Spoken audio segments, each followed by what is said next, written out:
The barking began the moment the coffin was opened, sharp and desperate, cutting through the heavy silence of the funeral like a wound torn open. It was not the trained, controlled bark of a police dog on duty, but something raw and broken, filled with panic and refusal. The German shepherd strained against his handler, paws scraping the polished floor as his eyes locked onto the young man lying still inside the coffin. Mourners flinched. Some whispered prayers. Others looked away, uncomfortable. But the dog would not stop. He barked as if time itself could still be reversed, as if death were a mistake that needed to be corrected. If you believe in kindness, loyalty, and second chances, take a moment right now to like this video, share it with someone who needs hope, leave a comment, and subscribe to the channel. Stories like this remind us that sometimes the truth refuses to stay buried. The young man in the coffin was named Adam Keller, only 23 years old, a patrol officer barely a year into service. His death had been ruled a tragic accident during a late-night operation that went wrong, a routine traffic stop that ended in chaos, gunfire, and unanswered questions. The department had wrapped the story neatly, labeled it unavoidable, and moved on. But the dog had not. Rex, a 5-year-old K9 with a record of flawless obedience, had been Adam's partner since training. They had learned to breathe together, run together, trust each other without hesitation. In the field, Rex responded to Adam's smallest movements, the subtlest shifts of energy. Now, standing before the coffin, Rex sensed something that made every instinct in his body scream that this ending was wrong. The funeral hall was filled with dark uniforms, medals catching soft light, faces carved with controlled grief. Adam's mother sat frozen in the front row, her hands clenched in her lap as if holding herself together through sheer will. His father stared straight ahead, eyes hollow, a man who had raised his son to serve and now questioned whether that service had cost too much. When Rex lunged again, barking louder, the handler tried to pull him back, embarrassed, apologetic. This was not how things were supposed to go. Police dogs were trained to honor death with stillness. But Rex refused stillness. His body trembled, his nose stretched toward the coffin, inhaling deeply as if searching for a scent that did not belong. As Rex's barking echoed, something shifted in the room. It was subtle at first, an unease that crept into the edges of certainty. A few officers exchanged glances. One older detective frowned, watching the dog carefully. Rex had alerted to explosives, narcotics, and hidden suspects countless times. He did not make mistakes. The handler finally loosened his grip, unsure why his own heart was pounding. Rex placed his paws on the edge of the coffin, sniffing the young man's face with frantic intensity. His barking changed pitch, becoming shorter, urgent, almost pleading. This was not grief alone. This was recognition colliding with alarm. Adam's body looked peaceful, too peaceful.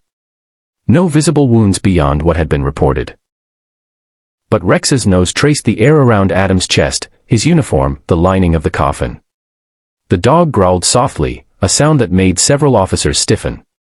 The handler whispered commands, but Rex ignored them completely.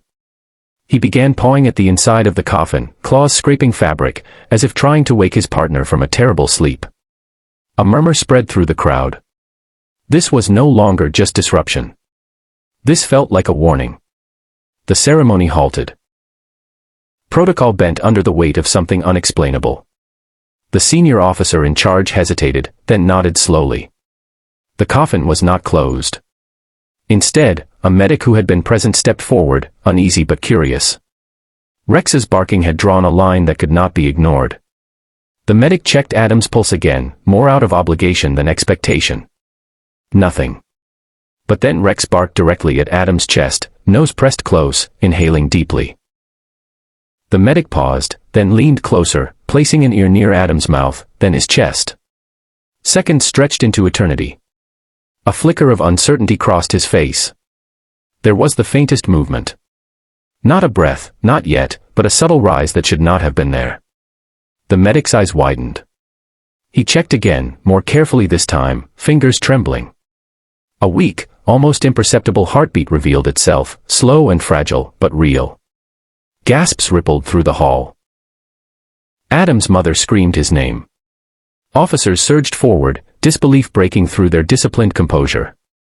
Rex howled, a sound filled with triumph and terror, tail wagging violently as if he had dragged his partner back from the edge of oblivion by sheer force of loyalty. What followed was chaos wrapped in hope. Paramedics rushed in, equipment appearing as if summoned by miracle.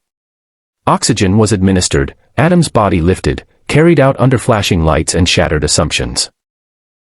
The funeral became an emergency. The story the department had accepted without question cracked open, exposing its fragile core. Rex never left Adam's side, riding in the ambulance, his head pressed against Adam's chest, ears tuned to every fragile beat. It was later discovered that Adam had suffered a rare condition triggered by trauma, causing his vitals to drop so low they mimicked death. Declared dead too quickly, he had been buried under paperwork and procedure before anyone truly listened. In the hospital, Adam hovered between worlds for days. Machines breathed for him, monitored him, measured the slow return of life that everyone thought had already left. Rex lay outside the ICU doors, refusing food, refusing rest, rising every time a nurse passed as if guarding a threshold only he understood. Adam's parents spent sleepless nights there, replaying the funeral in their minds, haunted by how close they had come to losing their son forever. Gratitude and anger tangled inside them, gratitude for the dog who refused to accept lies, anger at a system that had rushed to conclusions. As Adam slowly regained consciousness, fragments of memory returned. The traffic stop. The sudden pain.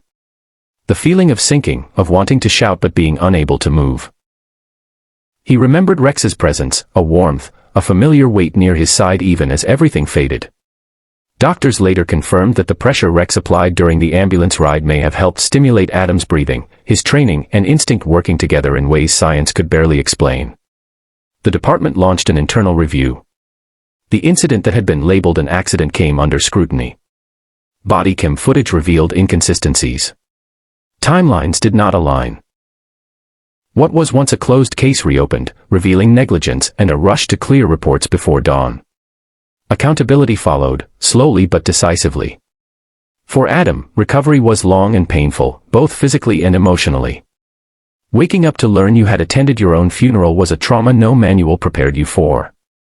Yet through every step of rehabilitation, Rex was there, waiting patiently, tail wagging softly, eyes steady and reassuring. Months later, Adam returned to the station, not in uniform at first, but standing tall beside the dog who had saved his life twice. The reunion was quiet but powerful. Officers watched with a new understanding of what loyalty truly meant. Rex was awarded commendations, his story spreading far beyond the department, touching millions who heard it. But to Adam, Rex was never a hero in the abstract sense. He was family, a reminder that truth sometimes arrives not through authority or protocol, but through instinct and love that refuses to be silenced.